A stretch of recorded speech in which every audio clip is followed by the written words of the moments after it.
Montel Jackson takes on Deiveson Figueiredo. This Saturday is the co-main event of UFC Fight Night Rio.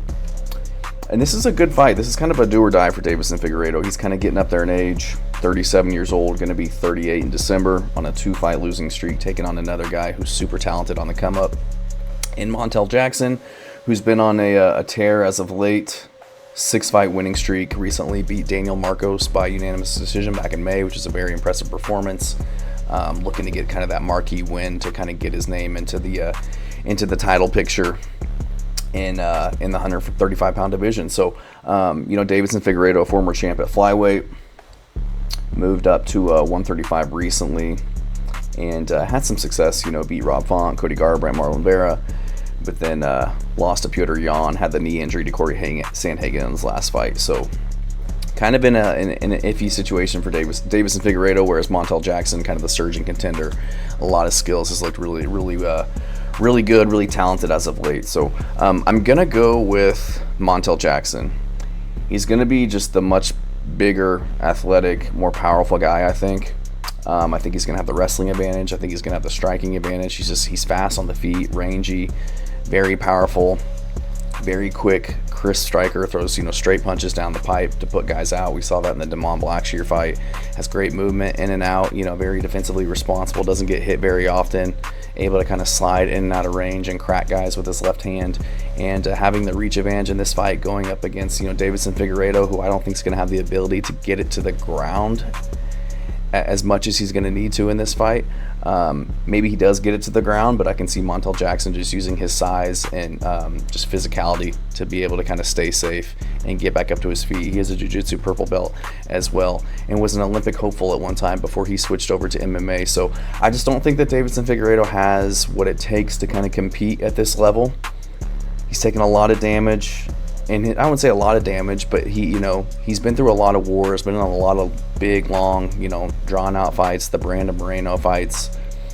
He's getting up there in age, and in a division where it's kind of hard to continue to compete. The older you get, as you slow down, you got these really young guys that are very fast, very explosive, very well-rounded guys in this division. And I just don't think that Figueiredo really has it anymore to be able to kind of keep up with these elite fighters at 135 pounds. He was able to be elite when he was younger at flyweight, just being kind of the much bigger guy, being kind of huge for the division, honestly. But now he's 37. He's kind of the smaller guy in this division, coming off of a knee injury in his last fight. It was I forget what it was, but he injured some type of ligament in his knee, and so that wasn't that long ago. That was back in May. So hopping right back in there, I get it. He's not getting any younger, as I stated. So he's got to kind of get back in there and get his fights in. But taking on a very talented up-and-comer, Montel Jackson, who's on a 6-fight winning streak.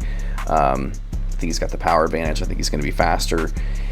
Dude's got huge hands as well. I think he's got bigger hands than Ngannou. So he's got more than enough skill and ability to put somebody out like Figueiredo, who can be hurt. We've seen him get hurt a few times in the past. Got hurt against Petr Yan. I think he's been hurt a few times by Brandon Moreno as well. So Montel Jackson, just an elite wrestler. I think he'll have the athleticism, the wrestling ability to keep it on the feet, kind of using his strength and height to stuff the takedowns, dig his underhooks.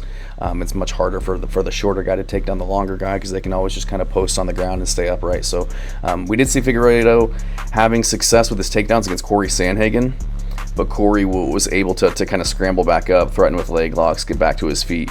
And I think Montel Jackson, from a credential perspective, is the better wrestler than Corey Sandhagen, even though we did see this past weekend him doing a phenomenal job defending the takedowns from Merab.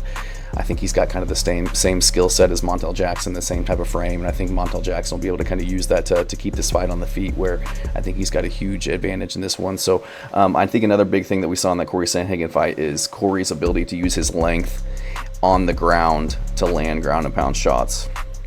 Just him facing the smaller guy with smaller limbs. I think he's going to be like 5 inches shorter. I think his ability to land damaging strikes through the guard is going to be there for Montel Jackson, just using his wrestling ability, his strong hips, the power that he can generate.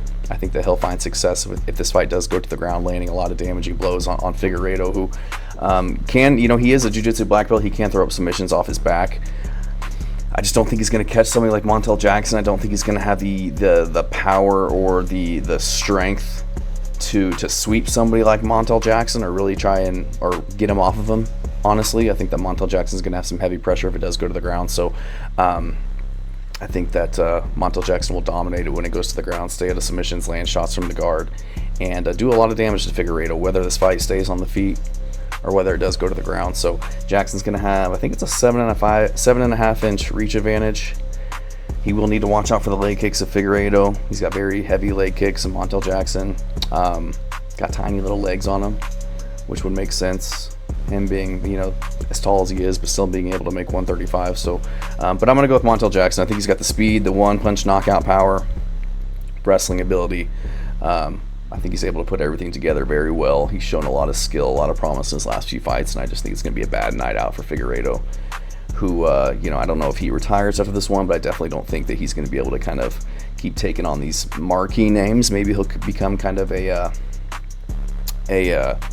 journeyman or gatekeeper for these guys like Montel Jackson, who are looking for marquee names on the come up. But I just think Montel Jackson too big, using his front kicks, jab, you know, his long straight punches to keep Figueiredo at range. Just be patient until he finds the finishing blow. But I do think Montel Jackson gets this one done by finish, whether it's ground and pound TKO, catches him on the feet, catches him in a front choke or something like that. But I think Montel Jackson is a prospect to look out for in the division. I think he's going to be a little bit too much for Figueiredo. So I'm going to go with Montel Jackson to get this one done by KO.